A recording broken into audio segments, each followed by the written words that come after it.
John here, and welcome to Cheat Meal Life, where we help people lose weight and keep it off while still enjoying food to the max. Now today we're going to talk about how to lose weight without becoming skinny fat. I've seen too many people in this situation where they get desperate to lose weight and they starve themselves, and they do it in a manner to where it just shrinks their body and makes it a smaller version of their bigger selves. And again, when they get there and look at their body in the mirror, it was not what they were intending or hoping for. So instead of just haphazardly going about this, there are things we can do to make sure that you don't become skinny fat and you reshape your body to make it look the way you want. The way we're going to do this is talking about diet, exercise, of course, supplementation, and the X factor that brings it all together. Let's get into it. My mission in life is to help people permanently lose weight and take complete control of their lives. My personal weight loss transformation has had such a profound effect in every area of my life.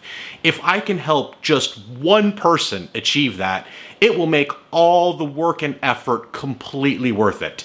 So do me a favor, please like this video, subscribe to my channel. In doing so, it'll help it to reach more people who may be desperately in need of this information. Thank you so much. Now, the first component into not becoming skinny fat really isn't a component, but it has to be discussed because A, you have to lose the weight first, and 90% of losing weight is the diet. Now, I've covered diet multiple times in many videos, so I won't get into too much detail, but here's the gist of it. You need to select a diet that you can consistently stick with that will help you lose weight. This diet has to put you in a calorie deficit. If you're not in a calorie deficit, you are not going to lose weight. Again, don't get caught up in the perfect diet and trying to find this new latest and greatest thing. Find something that makes sense to you, try it. If it works, stick with it. If it becomes too hard for you, change it up and find something else until you find something that you can stick with and that you can lose weight with. This is the first step. If you don't lose weight, you're not transforming anything. Now, the key component into reshaping your body, the meat and potatoes, the nitty-gritty, is you have to put on muscle to reshape your body. And in order to put on muscle, you have to lift weights. You have to do some type of resistance training. When it comes to putting on muscle, you cannot escape the old-fashioned hard work that you have to put in to do it. Now, while you can lose weight pretty fast, putting on muscle is a different story. There is no putting on quality muscle quickly. It takes time, it takes dedication, and it takes consistency. But if you want your body to look different over the course of you losing weight, you have to put on the muscle to do that. Otherwise, you're just going to look like a smaller version of yourself. When I began my journey of losing weight, I looked in the mirror and I was a 350-pound fat pig with a disgusting body shape. And I knew I didn't want to just become a smaller version of that. So I made up my mind from the very beginning, even before I started dieting, that I was going to get to the gym and start lifting weights. And let me be perfectly honest with you. At first, I hated it.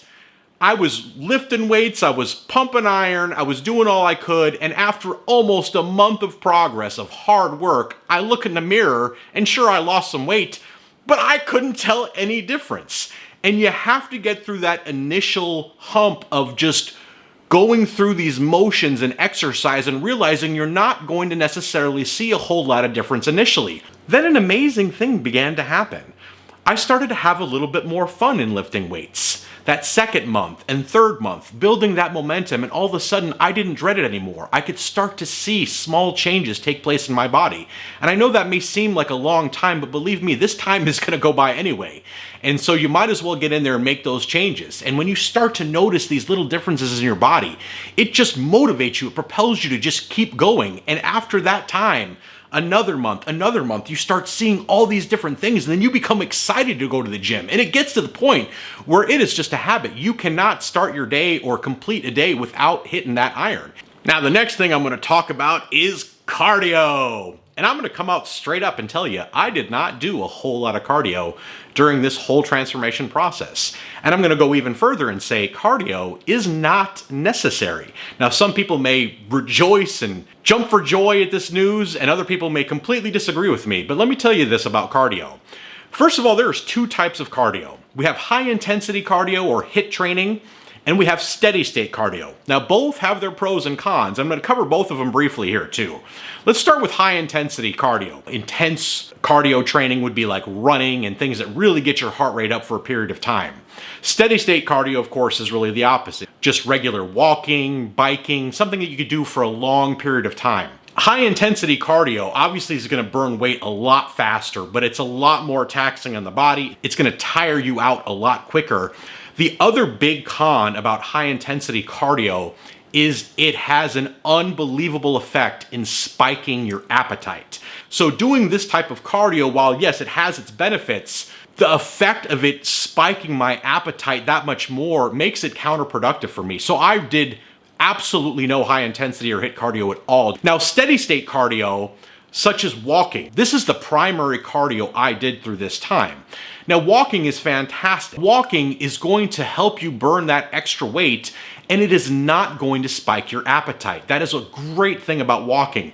The trouble with walking is I find it boring, and the other thing is it's time consuming. So the bottom line is to just incorporate what you feel comfortable with. If you just love to run and you love some high intensity cardio, by all means throw it in there. If you love to just get out and walk and breathe the fresh air, by all means go out there and do it. Get out there and do whatever cardio you want, but just know it's not absolutely necessary in this process. Now let's cover supplementation, one of my favorite topics.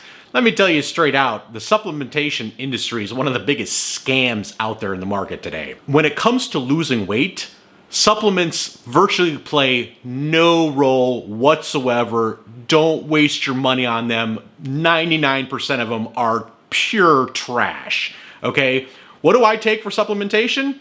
I take a multivitamin. I take a fish oil that has a lot of healthy heart benefits, cholesterol, things like that. It's overall good to take that.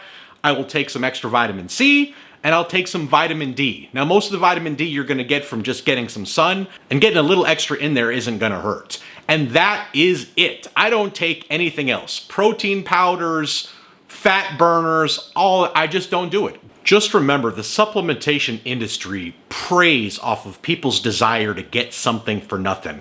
Get that garbage out of your mind. It just don't work that way. You got to put in the work. Don't think you're going to take some magical pill that's going to help you burn 30 extra pounds in a month. It does not exist. These people are out there to get your money, and very little of it has any consequence on the body at all, so just don't bother with it. Now, the X factor that glues all these pieces together is getting enough sleep. You are not building muscle while you're pumping iron. The muscle builds when you sleep, and it repairs and refuels everything. Losing weight is the same thing. When you sleep well, your body will lose so much more weight than when you don't get the sleep. The most difficult thing in this entire process for me wasn't the diet, it wasn't lifting the weights, it was committing to getting enough sleep so that I could perform at my best and that my body could heal and repair itself. Make the commitment that you will not sacrifice your sleep any more than you have to. Sleep is number one. I have talked about this before. If you don't get the sleep, you are going to unnecessarily hinder your ability to lose weight and put on muscle. It is that important. Follow these tips and you will be able to transform your body while losing all the weight you want and not end up being skinny fat. Thank you so much for joining me today. Don't forget to like and subscribe. And remember, you can lose weight and still eat great. We'll see you next time.